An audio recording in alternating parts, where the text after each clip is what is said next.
आप सभी को जय मसीह की स्ट्रॉन्ग टावर चैनल में आप सबों का स्वागत है। प्रियो, वचन में जाने से पहले आज हम अपने जीवन को परख सकते हैं कि आज हमने अपने जीवन को किस तरह ढाला है। क्या आज हम अपने जीवन को शुद्ध और पवित्र समझ के चल रहे हैं और सामने वाले को हम मैला कुचला समझ रहे हैं? आइए हम वचन में से कुछ बातों को देखें। अगर हम नीति वचन 30 उसका 12 पद पढ़ेंगे तो वहाँ पे क्या लिखा है? वहाँ पे लिखा है कि ऐसे लोग हैं जो अपने दृष्टि में शुद्ध हैं तो भी उनका मैल धोया नहीं गया। प्रियो, आज ऐसे लोग हैं, कोई भी कौम कास्ट के हो सकते हैं, विश्वासी हो सकते हैं, प्रभु के अगुए हो सकते हैं। तो उन लोगों को ये लगता है कि अगर हम स्टेज पे हैं, अगर हम पुलपिट पे हैं, अगर हम प्रवचन दे रहे हैं या वचन बोल रहे हैं, कुछ भी ऐसी बातें, और हम अगर स्टेज पर हैं, सामने हैं लोगों के, तो हम बिल्कुल शुद्ध हैं, पवित्र हैं। पर वचन यहाँ पे क्या बोल रहा है कि ऐसे लोग हैं जो अपने आप को शुद्ध और पवित्र और बिल्कुल परफेक्ट समझते हैं, परिपूर्ण समझते हैं। वचन क्या बोल रहा है? तो भी उनका मैल धोया नहीं गया। मतलब वो अभी भी गंदगी में है, अभी भी पाप में है। हमारी धार्मिकता परमेश्वर की दृष्टि में मैले और चिथड़े के समान है। प्रिय, अपने आप को शुद्ध शुद्ध शुद्ध बोलने से शुद्ध नहीं होता। हम शुद्ध हैं, सामने वाला अशुद्ध है, तो ऐसे में इंसान बोलकर अपने आप को शुद्ध नहीं बना सकता। हर एक इंसान परमेश्वर की दृष्टि में अशुद्ध है। कैसे? क्योंकि वचन कहता है कि सब ने पाप किया और परमेश्वर की महिमा से रहित है। मतलब ये हुआ कि ये परमेश्वर की दृष्टि से अगर देखा जाए तो मनुष्य आज भी अशुद्ध है। तो इसीलिए दूसरों के जीवन को सुधारना है, दूसरों के जीवन में सुधार लाना है, लेकिन पहले अपने आप को भी सुधारना है। सिर्फ हम अच्छे हैं, शुद्ध है बोलने से नहीं हो जाता। विचार में आज भी वही गंदगी भरी हुई है, दिल दिमाग में आज वही कालापन है, और पुलपिट पे खड़े होके दूसरों को शुद्ध बोलते रहेंगे, हमें शुद्ध होना है, हमें शुद्ध होना है, पर अंदर अशुद्धता और दिमाग में गंदगी का कीड़ा काटता रहता है। इसीलिए वचन के हिसाब से अगर देखा जाए प्रियो, तो वचन एक एक वचन परमेश्वर का ताया हुआ है। वचन झूठ नहीं बोलता।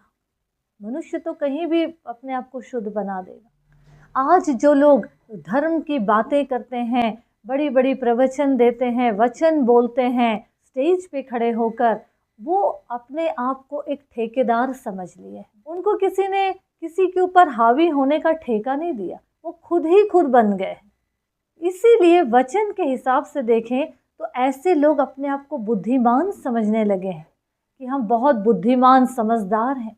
प्रियो, अगर हम वचन के माध्यम से देखें, सबोपदेशक 1:18 पद पढ़ेंगे तो वचन क्या कहता है? आइए हम वचन में से देखें। वचन कहता है, क्योंकि बहुत बुद्धि के साथ बहुत खेद भी होता है, और जो अपना ज्ञान बढ़ाता है वह अपना दुख भी बढ़ाता है। इसका मतलब ये हुआ किसी भी चीज़ की अति नुकसानदायक होती है। तो इसीलिए यहाँ पे वचन क्या बोल रहा है कि बहुत बुद्धि के साथ खेद भी आता है और अपना जो ज्ञान बढ़ाता है। आज तो संसार का ज्ञान कूट कूट के भरा है लोगों के अंदर, और जो अपना ज्ञान बढ़ाता है प्रियो, आगे वचन क्या कहता है? वो अपना दुख भी बढ़ाता है। तो समझने के लिए इतना ही काफ़ी है कि परमेश्वर का वचन हमसे बोल रहा है कि परमेश्वर का भय मानना यही बुद्धि है। अपने आप को प्रभु के साथ बनाए रखना समझ है। प्रियो, वचन क्या कह रहा है कि परमेश्वर का भय मानना यही बुद्धि है, बुद्धि का मूल है। पर आज ज़्यादा बुद्धि का मतलब ये हुआ कि वचन के साथ साथ संसार भी घुसते चला जा रहा है, और इसीलिए आज लोग अपने दुखों को, खेद को बढ़ाते चले जा रहे हैं। तो प्रियो, आज अपने जीवन को परखते हुए अपने जीवन को पहले हमको मजबूत करना है, शुद्ध और पवित्र करना है। परमेश्वर ने किसी का जज या वकील बनाकर पृथ्वी पर नहीं भेजा है, सबको अपना लेखा देना है, समझाते रहना है, प्यार से उल्हाना दे के डांट कर जैसे समझाना है हम समझाते रहें, आगे बढ़ते रहें। क्योंकि वचन क्या कह रहा है कि आज ऐसे लोग हैं जो अपने आप को शुद्ध समझते हैं, लेकिन उनका मैल आज भी धोया नहीं गया है। चाहे वो कितना भी आंसू बहा ले, घुटने टेक ले, क्योंकि अगर हम व्यवस्था में देखें, जब इज़राइली लोग बार बार अपराध करते थे, परमेश्वर उनके लिए नबी बार बार भेजते थे, जब जब वो नबी ख़त्म होते थे तो ये लोग फिर से पाप करते थे। तो हमको ये समझना है प्रियो, हमें समझाना है और आगे बढ़ते जाना है, क्योंकि एक समय ऐसा आया कि परमेश्वर ने उनसे क्या कहा कि तुमको जैसा अच्छा लगे करो, मुझसे मत बोलो। जिनको तुम अपना सब कुछ समझ रहे हैं उन्हीं से बोलो, मैं तो कोई नहीं हूँ तुम्हारा।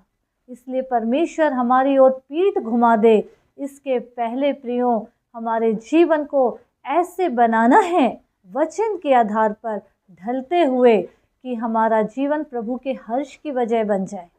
परमेश्वर हमारे अपराध, गुनाह, पापों को अपने पीठ के पीछे फेंक दे। इसलिए बड़बोलापन खत्म करें, बड़ी बड़ी डींगे मारना बंद करें, अपने मैल को धोएं। वचन क्या बोल रहा, वो अपनी दृष्टि में शुद्ध है पर उनका मैल धोया नहीं गया है, चाहे वो बोलने वाला हो चाहे वो सुनने वाला हो, कोई भी हो।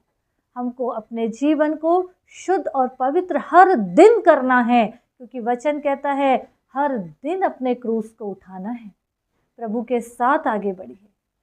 हमको अपने जीवन को पवित्र करना है, शुद्ध करना है, क्योंकि हमारा न्याय इस ज़बान से, शब्दों के माध्यम से होने वाला है।